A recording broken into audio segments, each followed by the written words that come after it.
అందరికీ కూడా నమస్కారము. ఈరోజు చంద్రగ్రహణము సంభవిస్తుంది. అది మధ్యాహ్నం 3:20 నుంచి 6:47 వరకు ఆ గ్రహణం అనేది ఉంటుంది. దాంట్లో ముఖ్య కాలం అనేది 6:20 నుంచి 6:47 వరకు ఆ గ్రహణం అనేది మనకు బాగా ప్రత్యక్షంగా తెలుస్తుంది.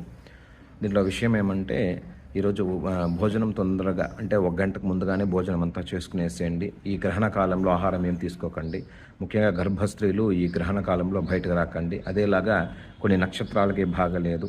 అంటే పుబ్బా నక్షత్రం తమిళ్లో పూరం అంటారు. అదేలాగా పూర్వాషాఢ పూరాడము ఆ నక్షత్రానికి, మఘం నక్షత్రానికి ఉత్తరము అంటే ఉత్తరా నక్షత్రము ఈ వాళ్ళకంతా కూడా బాగలేదు. అదేలాగా మంగళవారం పుట్టిన వాళ్ళు, ఇప్పుడు చెప్పిన నక్షత్రము మంగళవారం పుట్టిన వాళ్ళంతా కూడా ఈరోజు గ్రహణం వదిలిన తర్వాత తలస్నానం చేసుకునేసి రేపు ఉదయము బియ్యము, బెల్లము, నూనె, అదేలాగా ఉలవలు ఇది అయ్యవారికి దానం ఇచ్చి నమస్కారం చేసుకుంటే ఈ దోష అనేది నివర్తి అవుతుంది. కాబట్టి ఈ నక్షత్రం వాళ్ళు, మంగళవారం పుట్టిన వాళ్ళు ఈ ప్రాయశ్చిత్తం చేసుకుని దైవ అనుగ్రహాన్ని పొందగలరని కోరుచున్నాము.